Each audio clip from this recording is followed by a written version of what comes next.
2018 une épidémie de choléra. Et MEDER est allé intervenir là-bas. Et nous avons eu beaucoup de difficultés, des fois de voyager à moto de Kirumba vers ces centres de santé là-bas qui sont enclavés. Il y avait la difficulté d'acheminer les médicaments et nous avons trouvé que les ponts étaient emportés. Les équipes étaient obligées de retourner avec les médicaments parce qu'ils ne pouvaient pas traverser. Il n'y avait pas d'eau là-bas à Kamani. Tulikuwa tunakunywa bahari, sio kama maana tulikuwa nagonjwa kila siku. Maji ya lake.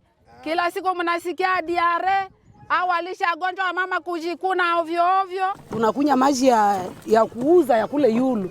Bido moja tunaiuza 1500. Tunaitia munyumba. Maana kile bido ya mai ukishaitia munyumba ni kuitia kuchumba.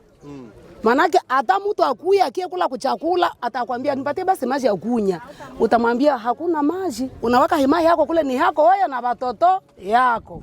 On était en train de donner les médicaments, mais le choléra revenait toujours.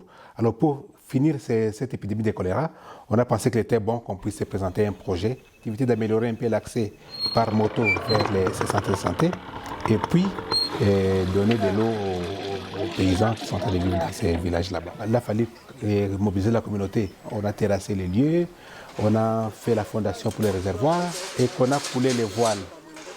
Les voiles, c'est-à-dire les murs du réservoir.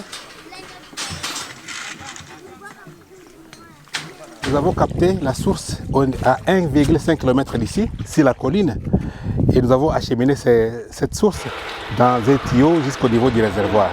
Le réservoir que vous voyez ici, c'est un réservoir de 100 mètres cubes. L'eau quitte du réservoir pour aller alimenter maintenant les 3 villages d'une manière gravitaire. On a appelé la communauté pour commencer à creuser, à faire les tranchées. On a fait les tranchées, on a mis la tuyauterie et puis on a lancé l'eau. C'est une bonne eau, bien claire et sans goût. Maji yako nawa na tunaitoshaka kubahari. Sasa apre pale tena kama uende kubahari unaenda kule kukinyamahiri kule. Memu nivo ya leo. Mtu ananja shota himaji hapa karibu unanawa, unapakala fasi yote gizi unapenda vraiment tunashukuru sana tunanja kunya bie. Hapa tuko sawa. Watoto wananja sikia tumbu mzuri, wamama hawazinyote tena, wamama uko huru sana. Il y avait vraiment des moments difficiles. Il ne pleuvait pas. C'est que tous les jours on travaillait sous le soleil accablant. Premièrement, nous étions tous motivés avec l'idée de voir qu'on va mettre fin à cette épidémie de choléra qui ravageait les gens là-bas pendant des années. J'étais très émerveillé aussi en voyant l'engouement de la population à participer aux travaux. La communauté nous a beaucoup aidé. Tous les matériaux locaux qui ont été utilisés ici, notamment les graviers, les moellons. Quand vous quittez Kirumba pour aller là-bas, vous venez des hautes altitudes et vous arrivez vers la basse altitude. Alors les tuyaux ne peuvent pas les faire transporter par moto. Il fallait que les gens puissent les transporter par tête. C'était beaucoup de tuyaux. On a demandé plusieurs fois aux gens de faire des voyages des Kamani du lac et de l'eau où on a construit les réservoirs jusque là où les véhicules devaient arriver. Uko nasikia. Sasa tunashukuru Mungu sana, tena sana. Tunanja shota mai unakuwa na munyumba na bidota karibu. D'abord une satisfaction que la communauté maintenant est servie à nous. Ça c'était une grande satisfaction pour moi et pour toute mon équipe. Le fait qu'on a créé un comité qui a été élu par la communauté, nous pensons que ça va être pérenne.